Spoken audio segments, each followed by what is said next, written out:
Good day, everyone. We are the group 8, and today I'll be discussing about a very important process in molecular biology, transcription, and we'll focus on its key players like RNA polymerase, promoters, transcription, factors, and more. So now let's go with our learning objectives. First, describe the process and role of transcription in the central dogma, including its phases and types of RNA produced. Second, identify and describe the functions of key transcription components such as RNA polymerase, promoters, transcription factors, and enhancers. Third would be to differentiate between transcription mechanisms in prokaryotes and eukaryotes and evaluate their importance in accurate gene expression. So now we'll have to dwell into the introduction to transcription. So here, transcription is the process by which RNA is synthesized from a DNA template. In short, it is the process of making an RNA copy of a gene's DNA sequence.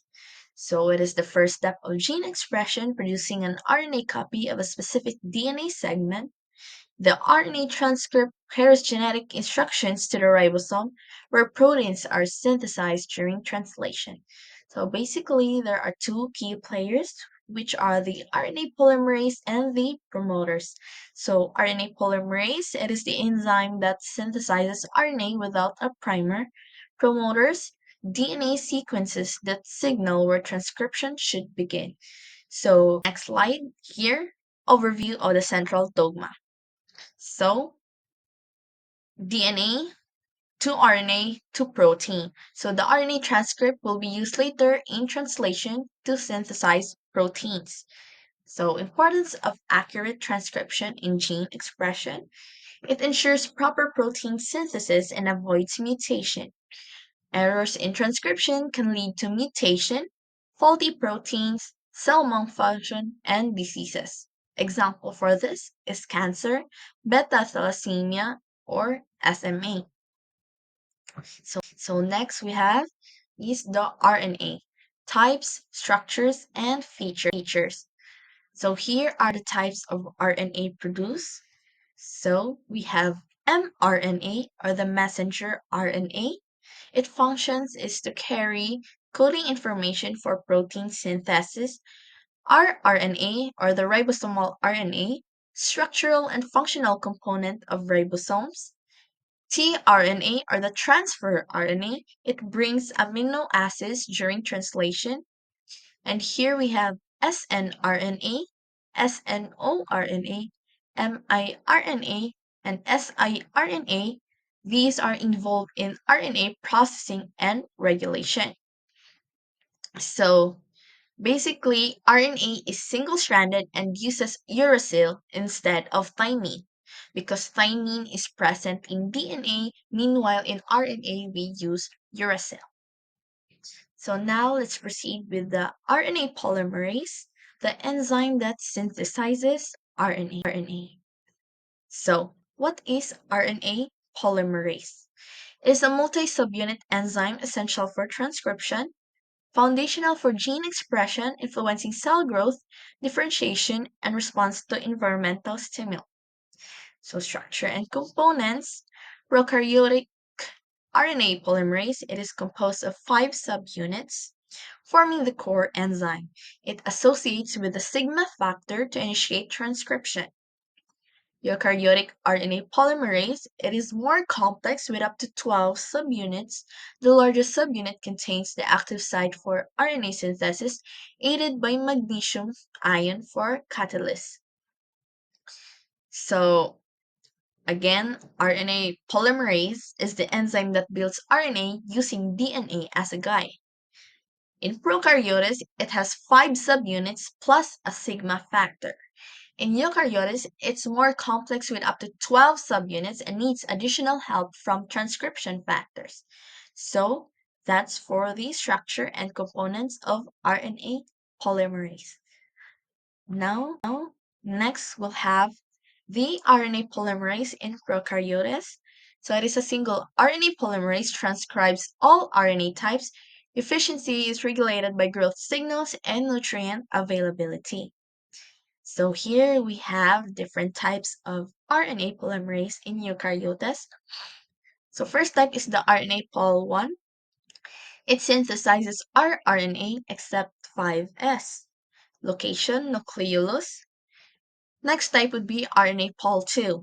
Synthesizes mRNA, snRNA, and miRNA, and its location is nucleoplasm.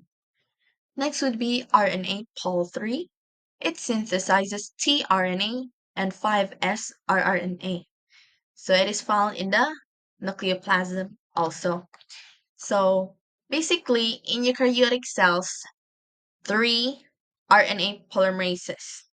So pol 1 makes rRNA, pol 2 makes mRNA, pol 3 makes tRNA, and 5S rRNA.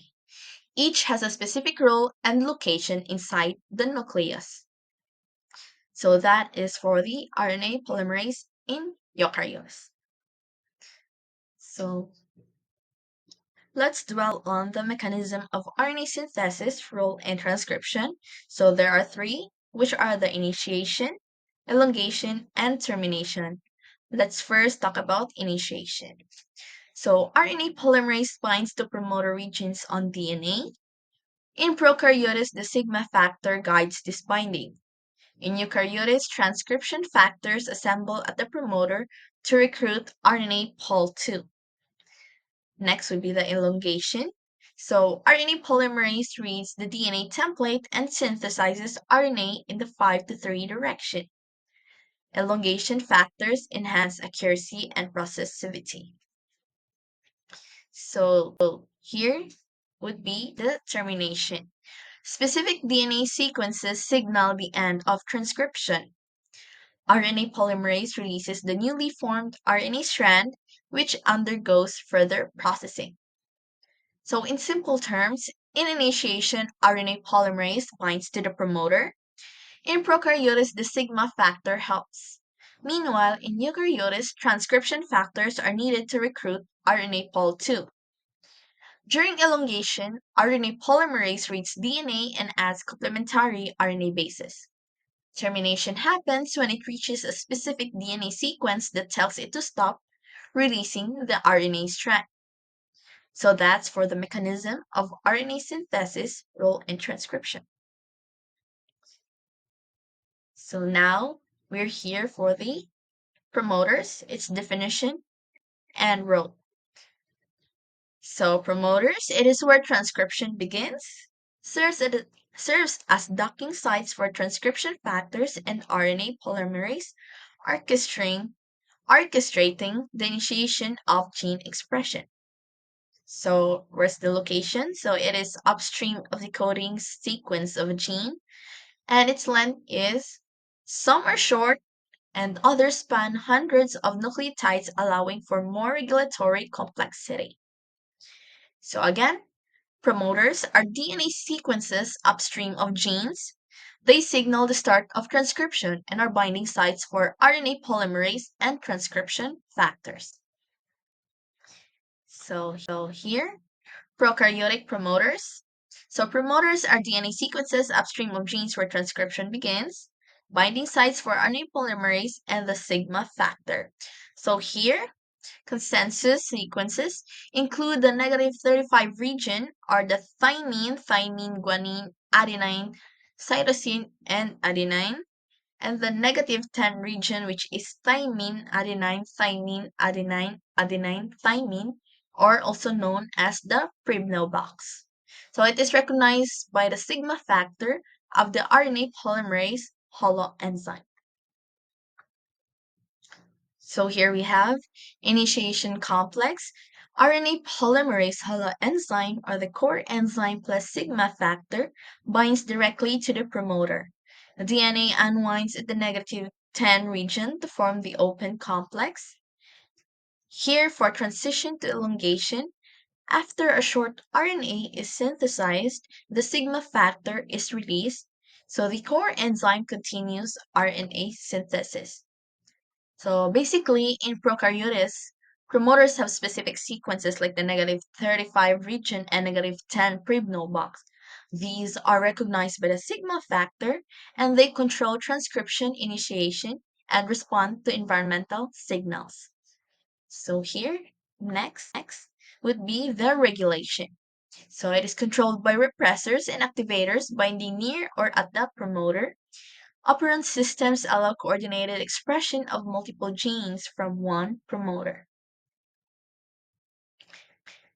Now let's move on to the eukaryotic promoters. So promoters are DNA sequences upstream of genes where transcription begins. Again, they serve as binding sites for transcription factors in RNA polymerase II. Here we have TATA or TATA box. It is the core element of promoters found upstream of the transcription start site, composed of thymine and adenine repeats. So there, TATA or TATA thymine is T, A is for adenine, and it is the initial binding site for transcription factor TFIID. So here, transcription assembly sequence, TFIID binds to the TATA box. This recruits other general transcription factors, which are the TFIIB, TFIIE, TFIIF, TFIIH. So once assembled, RNA polymerase II binds upstream of the start site. Phosphorylation of RNA polymerase activates the complex and aligns it for transcription. So basically, in eukaryotes, the Tata box is the core promoter element, and it is recognized by TFIID, which starts a cascade of transcription factor binding to form the transcription initiation complex. So that's for the assembly sequence.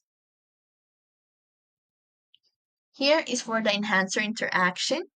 DNA bending proteins bring distant enhancers into contact with the transcription machinery.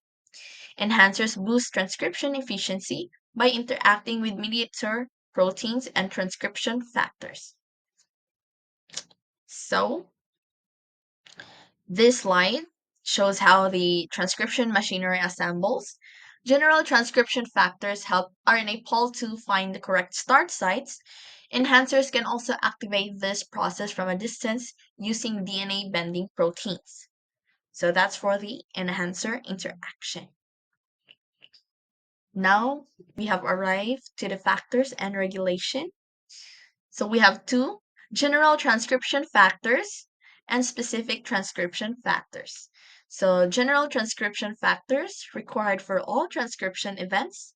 Specific transcription factors bind to unique promoter sequences regulating gene-specific expressions. So to put in simple terms, transcription factors come into two types, general TFs and specific TFs. So general TFs is needed for all genes. Meanwhile, for specific TFs, control certain genes depending on signals. This regulation ensures correct timing and levels of gene expression. So that's for the factors and regulation. Now we have arrived to the interaction between key players. Here, transcription factors respond to environmental signals and bind specific DNA motifs. General transcription factors help RNA polymerase II initiate transcription. DNA bending proteins bring enhancers in contact with promoters. Chromatin remodeling and epigenetic modifications regulate accessibility. So, transcription involves a team effort. So basically, RNA polymerase, transcription factors, enhancers, and chromatin structure all work together to start and control gene expression. Their interaction ensures genes are turned on or off as needed. So that's for the interaction between key players. Now we have arrived to the conclusion.